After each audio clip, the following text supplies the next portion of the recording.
Jumbe Mikidadi ni kwamba amepotea baharini. Mtu huyu ni kwamba ni mvuvi. Ni kwamba alifika ufukweni na kukifuata chombo ambacho chombo hicho ni kwamba kilikuwa kiko bondeni. Baada ya kukifuata ni kwamba ameshindwa kufika katika kile chombo, ndio maji yakamchukua na kumpeleka sehemu nyingine. Jitihada tuliyofanya kwanza ni kuwasiliana na Mheshimiwa Mkuu wa Wilaya Chake Chake, nikampa taarifa na hatimaye akanitayarishia vikosi vya uokozi. Walifika askari faja pamoja na KMKM asubuhi, tukaanza zoezi hilo la kumtafuta. Lakini vile vile nikachukua hatua nyingine ya kutoa taarifa kwa shehia jirani, shehia wangu wa Dagoni, na wao pia walifanya jitihada kwa vile ni kwamba upepo huu unaelekea katika shehia yake. Ilipofika saa 6:30 alinipa taarifa kwamba maiti ni kwamba imeonekana hapa.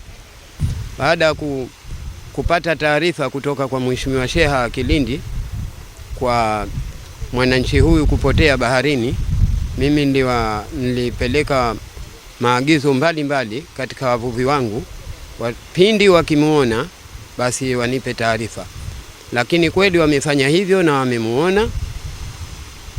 Baada ya kumuona ni kwamba sasa hivi tuko hapa kwa kushirikiana na ngazi zote za serikali ili kumfanyia utaratibu ili apate ende akalale mahala pema peponi. Majira ya saa 4 usiku tulipata taarifa kwamba kuna mtu kazama bahari ya Kilindi, wilaya Chake Chake, mkoa wa Kusini Pemba.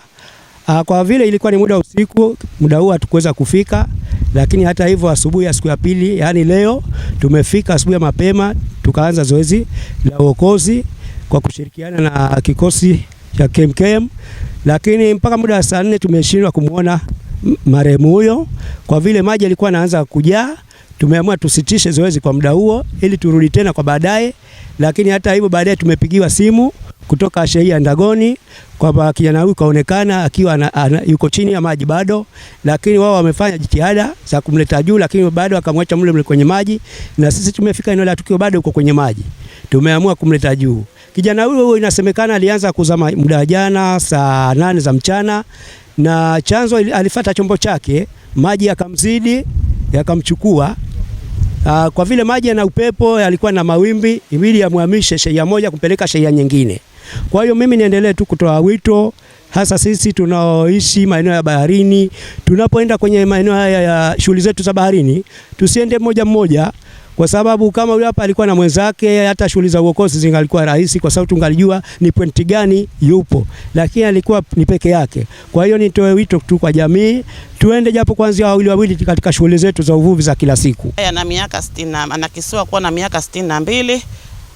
Amepotea tokea jana. Nilipata taarifa tokea saa 11 ambapo mwananchi huyu alienda baharini kuondosha chombo chake ambacho ni mvuvi, lakini bahati mzuri alipofika maji yakamsonga na hakuweza tena kurudi juu.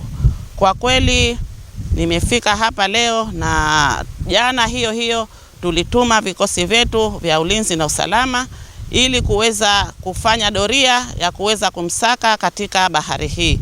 Kwa kweli tutoe pole kwa ndugu jamaa wa mwananchi huyu kwa kuondokewa na kipenzi chao. Kwa kweli alikuwa katika hali ya kutafuta riski, na tuseme kwamba popote mtu anapotafuta riski basi na ajali yake huwa inamwita hapo hapo. Kwa hiyo mzee wetu huyu ameenda kutafuta riski na ajali yake ilimkuta huko baharini. Kwa kweli tunamshukuru, tumepata kumstiri, tumeshamuokoa. Kwa kweli tunataka kwa kabidhi familia kwa ajili ya kwenda kumzika. Inna lillahi wa inna ilaihi rajiun. Kila mja umauti utamfika. Inshallah niwape pole wanafamilia kwa kuondokewa na kipenzi chao.